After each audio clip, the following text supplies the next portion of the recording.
You see, if we were to look at our own mental state, our own mind, you see, certain time we may think of doing something mentally. We come up with a plan, I want to do this, I want to do that, blah, blah, blah. And you see that we can't do. We can't even do. We can't even materialize what we are thinking to do in our practice, especially.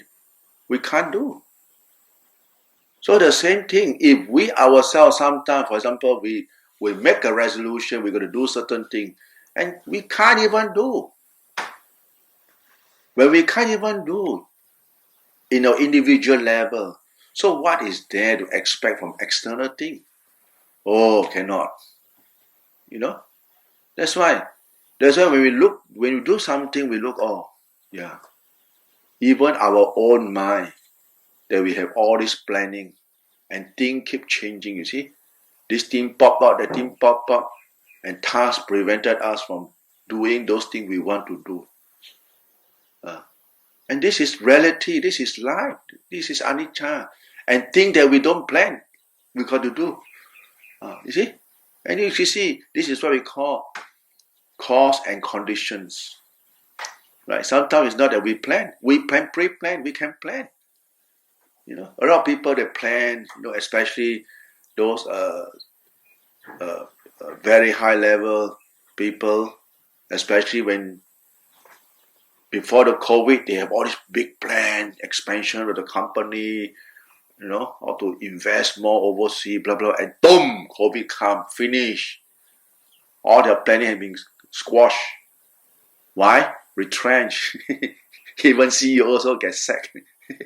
I got a few devotee CEO, they call me, oh, Chao, why like that? I said, it's like that. Why like that? Why like that? Because we put so much hope on external things. We plan so much, And my advice is, well, it's a blessing in disguise.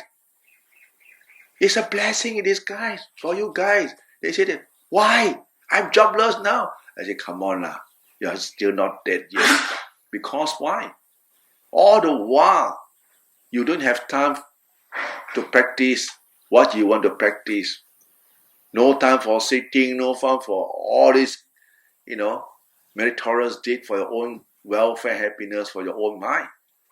And we have this COVID, so blessed, 1.5 years, almost 2 years.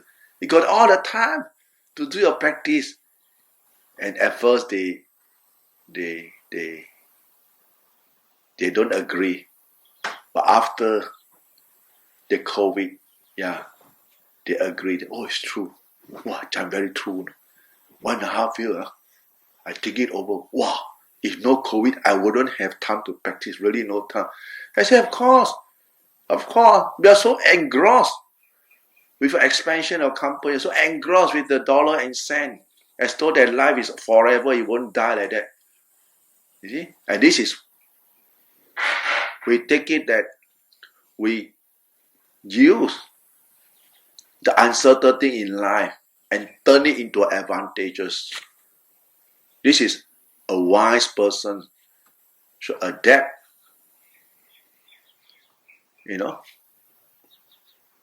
to think about, we think about the whole thing. Oh, it's a blessing in disguise. Really, you see, if without this thing, then we don't have the opportunity to do the other thing. Of course, it's not material gain, but it's spiritual gain. Spiritual gain in terms that you are able to calm yourself. You can look clearer in life. You won't be so engrossed with those dollar and cent, Everything is calculative. If you start to become, oh shit, you see, that's why sometimes it's good. Just as people who don't fall sick, they thought that life is so good, wow, so enjoyable, they can go and enjoy day in, day out, and when COVID, boom. Why? Because the resources have been cut off. No money. Only have money to support the family. But those luxurious enjoyment that a person used to spend a lot on this unnecessary spending, they got to cut. And because of this cut, they feel pressurized. Because why? The attachment to the sensory greed, the craving, has been subdued, has been controlled, because no resources to spend. Right? And when they start to think it over, okay, I may as well spend more time on meditations. You see, they find another new approach in their life. Instead of spending all those unnecessary spending, now they start to, don't have to spend more time with yourself. Watch your breath. Do meditations, contemplation about life, contemplation of the body. When you have this sickness, contemplation about body, that, you see, after what you have been holding so dear all this while, looking care of your body, bathing it, feeding it, shitting it, urinating it, changing your clothing, put on all the makeup, and yet what happened? What kind of rewards? It's just a transition. You're just using this body, just using it, that's all, for better actions what we're going to do in the future. Then we start to treasure more about life. Then what is life? Then we start to think more deeper, to probe into the meaning of what is the real happiness. It's not the material thing outside there. It's not the dollar and cent. Yes, we need all this dollar and cent at the minimum that you can sustain your life, so that you don't live so miserable. You have enough food, you got the shade over your head, you have enough clothing, you have medical care, you have some spending, some reserve in case raining day, right? And that's it. And you start to be more, to live more simply, and not to overspend. And this is how people view, a lot of people, those people who wanted to change themselves, they will improve, you see? And they really appreciate that, they improve. And you need someone to pinpoint. Why? If you got no someone to pinpoint the mistake, the weaknesses of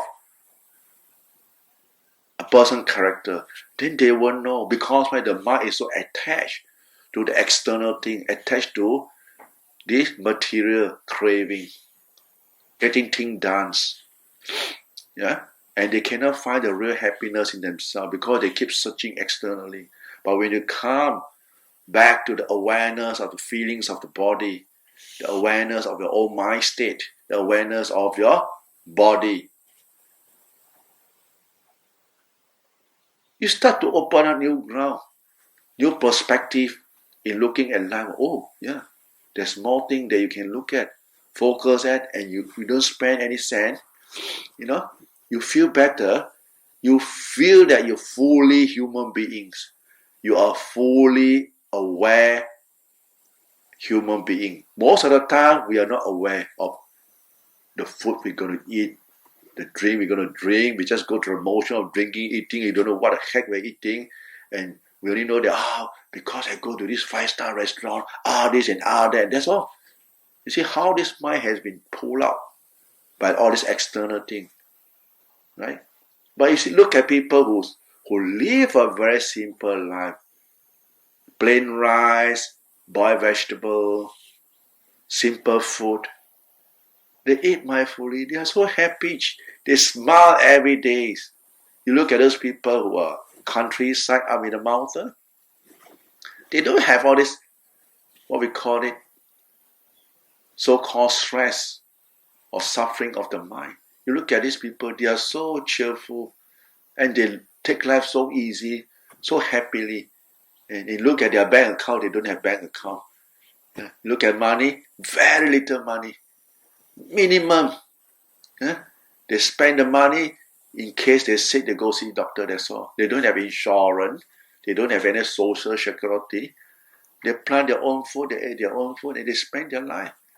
And to people who are so-called modernized, in this kind of society will view them, wow, I got happiness, life is so hard, blah, blah, blah. But the way they look at us, it's crazy. Spend all the money, then they go to hospital. You see how people look at us? Crazy. Go to buy water, crazy. Go to pay the rent. We all have to pay rent. Stay in the mountain, build their own hut. All this rainwater from the stream. And this. But how many people can do that? Right? And because a lot of people can't do that, that's why we have this system to come in. And people get lost in the system. They get lost. They get lost and they get crazy. And this is what happens nowadays. So much suffering.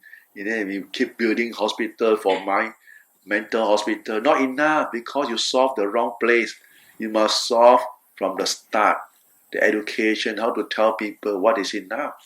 You see, but our system is not this system. Our system is a greedy system. You see, you look at this COVID thing, you can see at this age, almost 60 years on earth, we look through life. This is bullshit, right? It's good to stay simple, right? Simple lifestyle, happy lifestyle. Too complicated, headache lifestyle. Okay, that we are sharing.